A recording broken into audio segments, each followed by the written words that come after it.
I didn't see it coming, and I'm not the only one. Nobody in the courtroom saw it coming. The defense decided to do nothing. Lori Vallow decided to do nothing.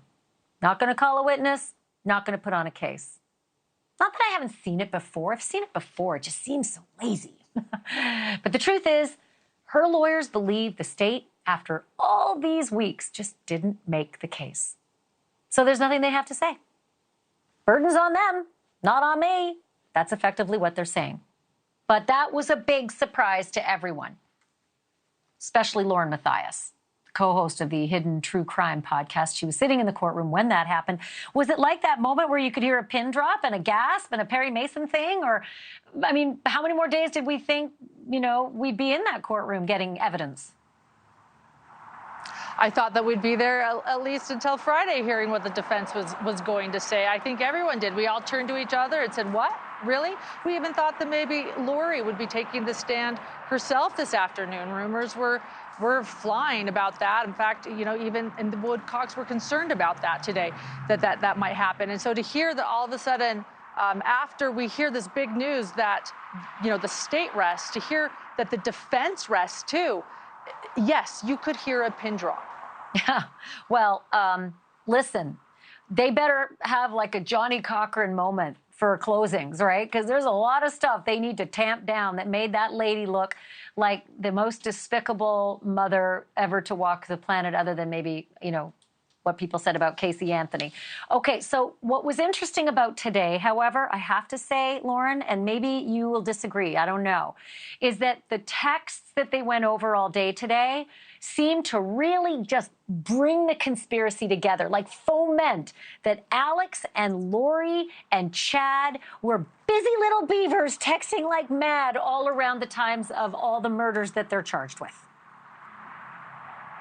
Absolutely. We couldn't agree more. In fact, I would call it a very heavy day in court, and not a day that we all expected to be this emotional. I know I was feeling emotional. I know that to hear that these people were discussing in text, they were joking, they were making sexual jokes, they were making fun of their family members, they were flirting, they were talking about how there were too many children around, talking about how they wanted to be together. And then to think that a child, we got to one investigator saying, and then I unburied, his grave, and I took off stone by stone, and I saw his face, and there he was. And to think those things, those selfish things led to that. It was a very heavy day in court. Let me remind our viewers of what I think might be the most important testimony of the entire case. And I think some other people just kind of weren't paying much attention to it, but it's the linchpin that brings her into a conspiracy. Because if you don't have Lori in a conspiracy, you sure as hell don't have her putting the tape over her son's mouth or chopping up her daughter. We don't have any evidence to that. So you've got to bring her into the conspiracy if you want a conviction. And yesterday, this text, a couple of them were read out, and I want to tell our audience what this is. Alex, her brother, texts to her about the Wi-Fi. Wi-Fi's in, what you doing? And she says, working on Z's. What did you decide on username and password? And Alex says, network name is Auntie Laman, or maybe it's Layman. Let me stop for a minute there. Don't drop this graphic. I looked that term up, and I discovered that it's a Mormon reference, meaning children in whom there is no faith. So if it's a reference to those two children having no faith in their crazy religion, perhaps that's why he chose Auntie Laman. Password is too many kids, Lori says, funny. And then a little later on, Lori continues to text Alex, and this is where it's key. She says, we are trying to get to the bottom of what we need to do to eliminate them completely. I'm sure you will be told also. To which Alex replies, excellent. That is on September 3rd, 2019, just days before Tylee is dead.